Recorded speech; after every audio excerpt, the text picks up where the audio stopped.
Olá pessoal, tudo bem? Aqui a gente fala de direitos de forma simples e também dos principais fatos e casos que envolvem a justiça dentro e fora do nosso país. Antes de começar o vídeo, já deixe o seu like, se inscreva no canal, clique no sininho das notificações para não perder nenhum conteúdo novo. Muito obrigado. Eu vou me manifestar sobre a primeira liminar de incompetência do Supremo Tribunal Federal e da competência do juízo de primeiro grau. Sinteticamente, o que eu vou me referir é que nós não estamos julgando pessoas com prerrogativa de foro. Estamos julgando pessoas que não têm prerrogativa de foro. E destaco que as defesas, por meio das suas petições, argumentam que o Supremo Tribunal Federal é incompetente para julgar a ação penal. O fundamento apontado é a ausência de autoridade com prerrogativa de foro entre os denunciados, consoante a regra claríssima do artigo 102, inciso 1º da Constituição da República. Compete ao Supremo Tribunal Federal precipuamente a guarda da Constituição, cabendo-lhe processar e julgar originariamente. E inciso 1º, a linha B, nas infrações penais comuns, o presidente da República, o vice-presidente, os membros do Congresso Nacional, seus próprios ministros e procurador-geral da República. É sabido que o primeiro pressuposto que um juiz deve observar antes de ingressar na análise da peça inicial, da denúncia ou de uma petição inicial é verificar se ele é competente. Isso é um pressuposto para o desenvolvimento regular do processo.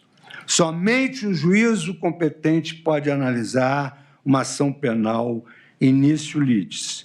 E aqui, senhor presidente, saltando, porque eu vou juntar o voto, saltando várias lições, cito o professor Calamandrei, que leciona que a obediência à competência estrita da Constituição é um dos pilares do Estado de Direito. Só há jurisdição quando há competência, posto ser a competência um poder e a jurisdição, o componente de correlação formal do seu exercício. Assim se pronunciou também o catedrático da Universidade de Roma, o criador do direito processual contemporâneo, Giuseppe Chioveno, em obra aqui citada, quando assenta que a competência em razão da pessoa, ela se estabelece na ratio da isonomia, da igualdade de todos e também levando em consideração a função pública. Por isso que a competência em razão da pessoa e da função que ela exerce é uma competência absoluta, mercê de a própria Constituição estabelecer uma competência constitucional excepcionalíssima que é inderrogável pela vontade das partes. Cito o criador da Escola Processual do Direito Brasileiro, Enrico Túlio Lima, incorporando, portanto, a sua lição no próprio Brasil, destacando que a incompetência ratione persone, ela é insuperável. Trago à colação o escolho do professor José Frederico Marques e também de José Carlos Barbosa Moreira, que foi um ícone do direito processual e que era um homem respeitado no mundo inteiro, exatamente porque tinha a autoridade da sua doutrina, tinha o argumento da autoridade que se refere a imperum, que domina os auditórios. O tema de competência originária desta Corte, nos casos de prerrogativa de foro, sofreu inúmeras modificações. Inúmeras modificações. E aqui eu cito todas as modificações que essa competência sofreu e que houve uma certa banalização dessa interpretação constitucional personalíssima.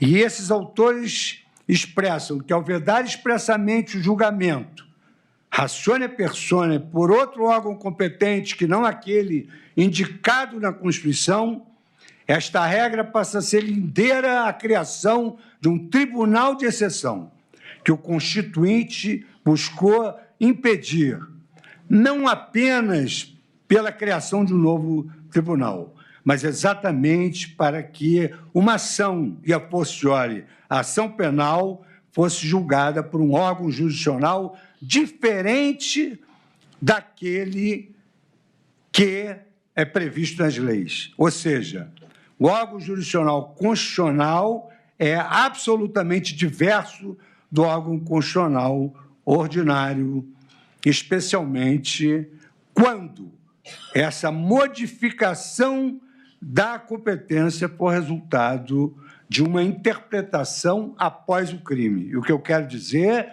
é que o Supremo Tribunal Federal mudou a competência depois da data dos crimes aqui muito bem apontados por Sua Excelência, o Procurador-Geral da República.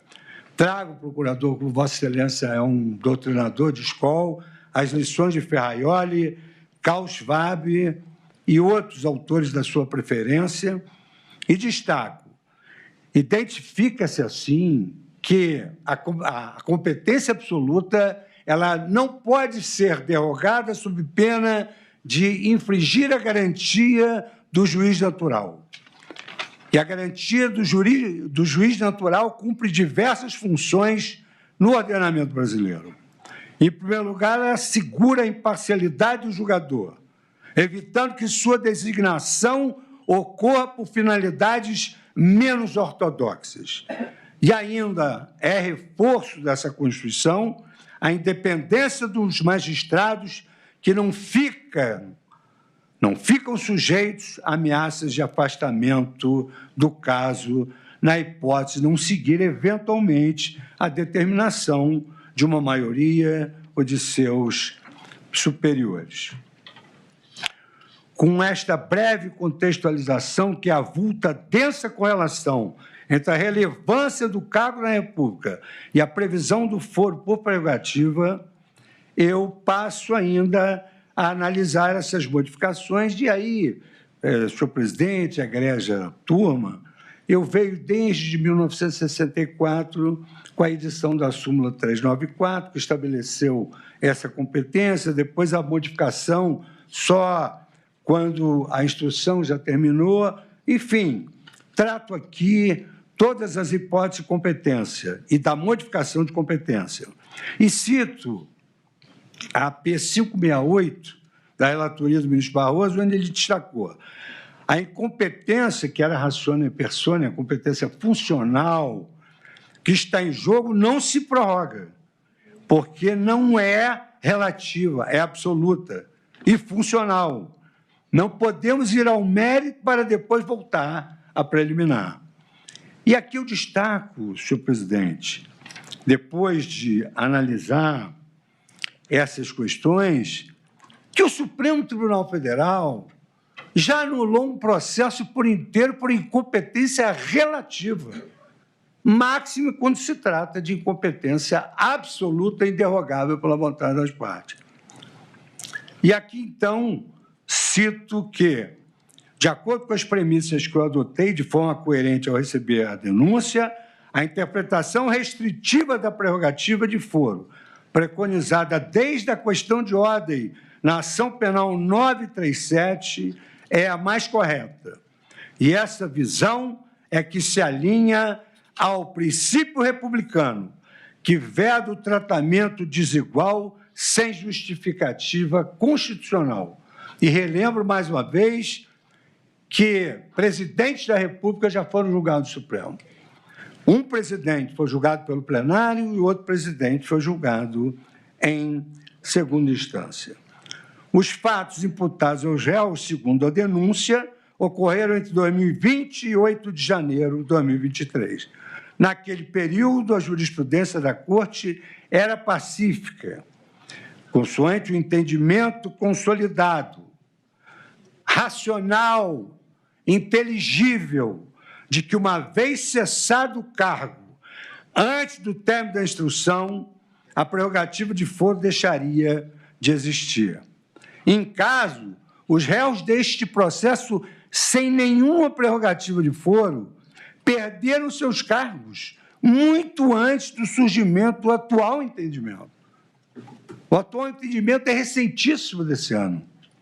A aplicação da tese mais recente para manter esta ação no Supremo, muito depois da prática de crimes, gera questionamentos não só sobre casuísmos, mas, mais do que isso, ofende o princípio do juiz natural e da segurança jurídica.